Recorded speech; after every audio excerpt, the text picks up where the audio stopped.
মঞ্চস্থ হচ্ছেন প্রিয় শেখ কাজী ফজলুল করিম রাজু হাফিজাহুল্লাহ। উস্তাদকে আমি মঞ্চস্থ হওয়ার জন্য বিশেষভাবে আহ্বান করছি।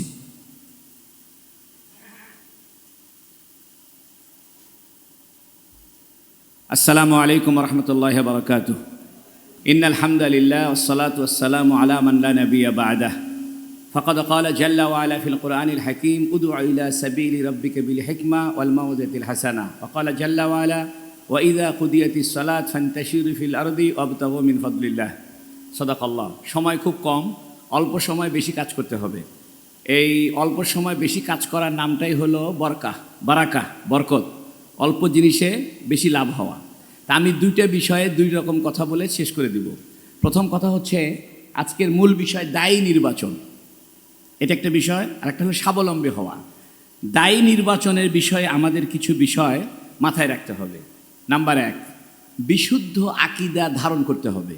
বিশুদ্ধ আকীদা বলতে আমরা বুঝাচ্ছি আহলুস সুন্নাহ ওয়াল জামাতের আকীদা, মা আনা আলাইহি ওয়া আসহাবি। এর ভিতরে ফুরুআত থাকতে পারে, শাখা প্রশাখা থাকতে পারে, এইটা মূল বিষয় না। আহলুস সুন্নাহ ওয়াল জামাতের যে বড় একটা পরিসর, এই বড় পরিসরের একটি আকীদা যদি আপনি দৃঢ়ভাবে ধারণ না করেন তাহলে আপনি ভুল দাওয়াত দিবেন। দ্বিতীয় নম্বরে আপনাকে ইলম হাসিল করতে হবে। আপনি যদি এলম হাসিল না করেন, সঠিক এলম হাসিল না করেন, দাওয়াতটা দিবেন কি? 3 নম্বরে আপনাকে ইখলাস থাকতে হবে, অর্থাৎ বিশুদ্ধ নিয়ত থাকতে হবে। 4 নম্বরে নিজের আমলটা ঠিক রাখতে হবে। আমি নিজেই মোবাইল সারাদিন টিপি, ফজর নামাজ পড়ি না, আমি নিজেই মোবাইলে খারাপ ছবি দেখি, তাহলে আমি দায়ী হতে পারবো না। 5 নম্বরে আমাকে হিকমা অবলম্বন করতে হবে, যেন আমি হিকমা মানে হিকমা শব্দের অর্থ একটা ব্যাপক, কিন্তু এটার আমরা বাংলা বলি প্রজ্ঞা, কিন্তু এটার ভিতরগত অর্থ হলো মুক্তাজায় হাল অনুযায়ী কাজ করা, পরিবেশ পরিস্থিতি অনুযায়ী যে কাজ করা, এটার নাম হলো হিকমা। যে পরিবেশে যেমন কাজ করা দরকার সেই কাজটা আমরা করব। 6 নম্বরে আমরা ভালো কথা বলবো। আমাদের শব্দ চয়ন, আমাদের কথাটা যেন বাঁকা না হয়, আমার দ্বারা কেউ যেন হেট না হয়, কেউ যেন আহত না হয়, আঘাত না পায়। আমরা অনেক সময় মাহফিলে এমন আওয়াজ করি মানুষের শব্দ দূষণ হয়, মানুষ কষ্ট পায়। একটা কথা বলি, বগুড়াতে এই মহিলা দলের একটি অনুষ্ঠান হচ্ছিল। মহিলা দল বলতে যারা নারীবাদী সংগঠন করে, আমি তাদেরকে একত্রিত করেছিলাম। আমাদের একটা ফাউন্ডেশন আছে, এই যে সেই ফাউন্ডেশনের আওতায় ওই মেয়েদেরকে একত্রিত করা হয়েছিল একটা কারণে। তো সেখানে একজন মহিলা আমাকে বললেন, হুজুর আমি সারা জীবনে বহু ওয়াজ শুনলাম, সব ওয়াজে শুধু আমাদের বিরুদ্ধে বলে, আমরা জাহান্নামী, আমরা বেপরদায় থাকি, আমরা সারাদিন দায়ুস। তো আমি তো হুজুর বেহেশতে যাওয়ার কোনো পথ পাইলাম না। তো পরে আমাকে বলতেছে, হুজুর আপনার কথা শুনে মনে হলো যে না, আমরাও বেহেশতে যাইতে পারি। তো এই জন্য মহিলাদের ভিতরে দাওয়াতি যে বিষয়টা, এবং সর্বোপরি সকল বিষয়ে আমি দাওয়াত দিচ্ছি, কিন্তু আমি যেন কাউকে আঘাত না করি। ধৈর্যের কথাটা এসে গেছে। নম্রতা, আমার যেন আচরণে নম্রতা থাকে। আমার পোশাক আশাকে বোঝা যায় যে লোকটা একটা সাধারণ মানুষ, মানে খুব গর্জিয়াস, একদম সুটেড বুটেড, অথবা এমন আবা কাবা লাগা, এমন ঝিকঝাক, মনে হয় পীর সাহেব দরবেশ সাহেব। আমার আচরণটা, আমার পোশাক আশাক, এটাও যেন স্বাবলম্বী থাকে। আমার চরিত্রটা যেন উত্তম চরিত্র হয়। আমি যেন সত্য কথা বলি, একদম পারফেক্ট। মরে যাব, মিথ্যা বলবো না। মরে যাব, কোনো 2 নম্বরের আশ্রয় নিব না। একটা টাকা না, একটা পয়সার 2 নম্বরই করব না। নরম ভাষা ব্যবহার করব। রাসূল সাল্লাল্লাহু আলাইহি ওয়াসাল্লাম লাইয়িনান মা কানা নবী সাল্লাল্লাহু আলাইহি ওয়াসাল্লাম ফাহিশা ওয়ালা মুতাফাহিশা। নিজে পছন্দ করতেন না অশ্লীলতা, অশ্লীল কথা কোনোদিন বলতেন না। আমরা আজকে থেকে প্রতিজ্ঞা করি, আজকের এই সেমিনার থেকে মিথ্যা বলবো না, নরম ভাষা ব্যবহার করব, এবং আমরা সব সময় সুন্দর আচরণ করব, তাড়াহুড়ো করব না। আমাদের একটা স্বভাব কি জানেন, যে আজকে একটা কাজ শুরু করেছি, কালকেই সফলতা দেখতে চাই। মানে আজকেই আমি সব কিছু করে ফেলবো, আজকেই দাওরা হাদিস করে ফেলবো, পরের দিন ইফতার খুলবো, অথবা আজকে একটা গরুর ফার্ম দিলাম, পরের দিনে 3 লাখ টাকা লাভ হবে, পরের বছরে 6 লাখ টাকা লাভ হবে। তাড়াহুড়ো যেন আমরা না করি। দোয়ার মাধ্যমে আল্লাহর সাহায্য চাইবেন। যে কোনো কাজে দোয়াটা আমাদের মূল হাতিয়ার। দোয়া আমাদের সবসময় একটা বাহন। কাউকে কষ্ট দিব না, তর্ক করতে যাব না। আমরা অযথা তর্কে জড়িয়ে পড়ি। একটা মানুষ, একটা ভাই, আমার উম্মার ভাই, সে হয়তো একটা মাসালায় আমার সঙ্গে মতভেদ রাখতেই পারেন, কিন্তু আমি তার সঙ্গে এমন তর্কে জড়ালাম, তর্কটা একসময় ঝগড়ায় পরিণত হলো, ঝগড়া একসময় শত্রুতায় পরিণত হলো। গোপনে নসিহা করব। আমরা যাকে প্রকাশ্যে নসিহা করলে কষ্ট পাচ্ছে যে লোকটা, তাকে আপনি গোপনে বলেন। আপনি মসজিদে এমনভাবে ভাষণ দিলেন যে আপনার সভাপতির গায়ের উপর সবচেয়ে পড়লো এবং আপনি খুব খুশি, আজকে এমন বয়ান দিলাম সভাপতিকে সাইজ করলাম, এটা দায়ীর আচরণ নয়। আপনি সুদের বিরুদ্ধে বয়ান দিবেন, ভালো কথা, কিন্তু এমনভাবে বলেন না যে কারো গায়ে গিয়ে লাগে। আপনি এটা আম করে দেন, ব্যাপক করে দেন। আর বিশেষ স্পেসিফিক কোনো বিষয়ে যখন আপনি নসিহত করবেন, তাকে গোপনে নসিহত করেন যে আপনার এই আচরণটা ভালো লাগছে না। আমার কথা শেষ। সময় এবং স্থান বিবেচনা করবেন, কোন সময়ে দাওয়াত দিচ্ছেন, কোন স্থানে দাওয়াত দিচ্ছেন। টাইম অ্যান্ড স্পেস এটা একটা গুরুত্বপূর্ণ সায়েন্সের বিষয়। সময় এবং দূরত্ব বা সময় এবং তার পরিবেশ এটা একটা অনেক বড় বিষয়। আমরা যে পরিবেশে থাকি এটা এখন ফেসবুকের পরিবেশ। আপনি চাইলেই ফেসবুক থেকে দূরে থাকতে পারবেন না।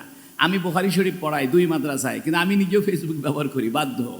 আমি হোয়াটসঅ্যাপ ব্যবহার করি। কেন ব্যবহার করি? এটা আমাকে করতে হচ্ছে, এটা সমাজের অংশ হয়ে গিয়েছে। আপনি যেটা করবেন, কিন্তু এই বিষয়টা আপনি স্থান কাল নির্বাচন করতে হবে যে আপনার দাওয়াতটা কারেন্টলি মানুষের কাছে কীভাবে পৌঁছে। আপনি একটা ওয়াজ করলেন, ওয়াজটা তো সব কাছে হাজার হাজার ভিউ হবে। আপনি ভুল ওয়াজ করলে হাজার হাজার ভুল হবে। আপনি একটা বই লিখলেন, যে বইটা মানুষ পড়বে না, মোটা বই, কিন্তু আপনি ভয়েস দিয়ে দিলেন বা ছোট বই লিখলেন। যাই হোক, মানুষকে জান্নাতের সুসংবাদ, জাহান্নামের ভয় দেখানো। আমার একটা বন্ধু আমেরিকাতে কাজ করে, দাওয়াতের কাজ করে।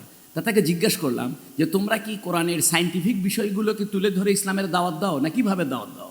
সে আমাকে বলল, হুজুর আমরা ডাইরেক্ট বলি এই কাজ করলে জান্নাত পাইবা, এই কাজ করলে জাহান্নাম পাইবা।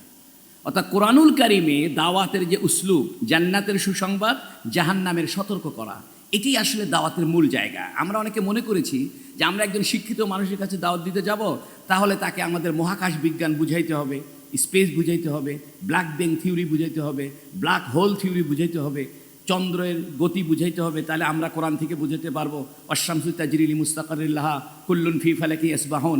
এই সায়েন্টিফিক বিষয়গুলো যদি আমরা আলোচনা করি, তাহলে মনে হয় মানুষ ইসলামের প্রতি আকর্ষণ হবে বেশি। এ কথাটা দরকার আছে, কিন্তু কোরআনের মূল জায়গাটা হলো জান্নাত এবং জাহান্নাম। এই জন্য উনি আমাকে বললেন যে হুজুর আমরা আমেরিকাতে মানুষকে বলি এই কাজটা করলে তুমি জাহান্নামে যাবে, এই কাজটা করলে মৃত্যুর পরে তুমি সুখে থাকবে। আমাদের এই অল্প কথায় মানুষ মুসলমান হয়ে যায়। এই জন্য জান্নাত এবং জাহান্নামের বয়ানটা আমাদের দাওয়াতের ভিতরে থাকবে। উম্মার কল্যাণ কামনা, উম্মাকে খাটো করে দেখবেন না বা কাউকে মাইনাস করবেন না। একজন মানুষ নবীকে নূরের তৈরি মনে করে, আপনি উঠে পড়ে লাগলেন, তাহারে কেমনে আপনি তারে ঠকাইবেন, কিভাবে তাকে আপনি ডাউন করবেন? একজন মানুষ নবীকে হাজির নাজির জানে, আকীদাটা ভুল, কিন্তু সে আহলে সুন্নাত জামাতে খারেজ হয়ে যায়নি, আপনি তাকে কাফের বলতে পারবেন না। যাকে আপনি কাফের বলতে পারবেন না তাকে নিজের মনে করেন, আর যাকে কাফের বলতে পারবেন, আহলে সুন্নাত জামাত অনুযায়ী কাফের বলা যায়, তাকে আপনি দূরে সরায় দেন। সর্বদা আমাদের আত্মশুদ্ধির কাজটা করা দরকার। আমার কথা শেষ। এখন স্বাবলম্বী হওয়ার বিষয়ে 2টা কথা বলে শেষ করি। স্বাবলম্বী হওয়ার প্রয়োজন আছে, কারণ আল্লাহ নিজে বলছেন জুমার নামাজ শেষ করলে রিজিকের জন্য বের হও। আল্লাহ কিন্তু রিজিকের কথা বলেননি, আল্লাহ বলছেন ফাদলিল্লাহ, ওয়াইদা কুদিয়াতিস সালাত ফান্তাশিরু ফিল আরদি ওয়াবতাগু মিন ফাদলিল্লাহ। তো রিজিককে ফাদল বলা হচ্ছে, অর্থাৎ এটা অনুগ্রহ। রিজিক এটা বহু ব্যাপক একটা অর্থ রাখে। টাকা পয়সা একটা রিজিক, সুস্বাস্থ্য একটা রিজিক, সুন্দর জ্ঞান একটা রিজিক, সুন্দর আচরণ একটা রিজিক, সুন্দর পরিবেশ একটা রিজিক, সুন্দর পরিবার একটা রিজিক। অর্থাৎ রিজিকের একটা ব্যাপক ডেফিনেশন আছে। এই জন্য আমরা যে আজকে স্বাবলম্বী কর্মসূচি আসছি, পরিবর্তন ফাউন্ডেশন আমাদের দিলকে পরিবর্তন করে দিক, বলেন আমিন। আজকে আপনাদের অনুষ্ঠানটা খুব চমৎকার লাগলো। এই পরিবর্তন ফাউন্ডেশনের চেয়ারম্যান সাহেব আছেন, নির্বাহী পরিচালক আছেন, আমাদের বগুড়ার উত্তরবঙ্গের গর্ব মুফতি মনোয়ার সাহেব আছেন। স্বাবলম্বীর জন্য আপনি যদি চিন্তা করেন যে এরা আমাদেরকে টাকা দিবে, এটা ভুল। আপনি কথা চিন্তা করেন না যে পরিবর্তন ফাউন্ডেশন আমাদেরকে টাকা দিবে, গরু কিনে দিবে, কিছুদিন লালন পালন করলাম, পরে জব করে খাইলাম, অথবা বিপদে পড়লাম এটা বিক্রি করে দিলাম। এই কাজটা করতে যায় না, এটা স্বাবলম্বী আপনি হবেন না, এটা আপনি চিটিং হবেন, আপনি 2 নাম্বার হবেন। মনে রাখবেন, 2 নাম্বারই কাজ করে কোনোদিন ইসলাম জিন্দা হবে না। আপনাকে যে পারপাসে পরিবর্তন ফাউন্ডেশন, যদি আমি জানি না কি করবে, পরিবর্তন ফাউন্ডেশন যদি আপনাদেরকে কোনো কাজে সহযোগিতা করে, যদি কোনো আর্থিক বিষয় হোক বা যে কোনো বিষয় করে, যে বিষয়ে আপনাকে দিয়েছে 100 এটা আপনি পালন করবে। এটা আপনার আমানত, এটা আপনার ওয়াদা। কারণ আপনি নিচ্ছেন এক কাজে, করছেন আর এক কাজ, এটা করবেন না। আরেকটি বিষয় হলো স্বাবলম্বী হওয়ার ধারণায়, এটার ধান্দায় যেন আমরা দুনিয়াদার না হয়ে যাই। মানে আমি স্বাবলম্বী হব, এই স্বাবলম্বী হওয়ার ধান্দায় আমার নামাজ, জোহর নামাজ আদায় করতে পারলাম না। আমি স্বাবলম্বী হব, আমি ব্যবসা করি, ব্যবসার ধান্দায় আমার আসরের নামাজ কাজা হয়ে গেল, আমার তেলাওয়াত ছুটে গেল, আমার জিকির ছুটে গেল, আমার মেসওয়াকের কথা মনে থাকে না, আমার পকেটে মেসওয়াক থাকে না। আমি স্বাবলম্বী হওয়ার ধারণায় আমি দস্তরখানায় খানা খাই না। এই কাজগুলো যাতে না হয়, যাই হোক, মাঝখানে আমাকে সময় দিলেন, আমি কিছু সময় নষ্ট করলাম। আপনাদেরকে অনেক ভালো লাগছে, আমাকে দাওয়াত দিয়েছেন, আমি শুকরিয়া আদায় করছি। আমি আসলে ওনাদের কথাগুলো শুনতে আসছি যে পরিবর্তন ফাউন্ডেশন আসলে কিভাবে কি করতে চায় আমি জানলাম। সেখান থেকে একটা অভিজ্ঞতা অর্জন করে হয়তো আমি পরবর্তীতে আমি আমার জীবনে অথবা আমার ক্ষুদ্র পরিসরে কাজে লাগানোর চেষ্টা করব। সবাই ভালো থাকবেন। আসসালামু আলাইকুম রহমতুল্লাহি ওয়া বারাকাতুহু।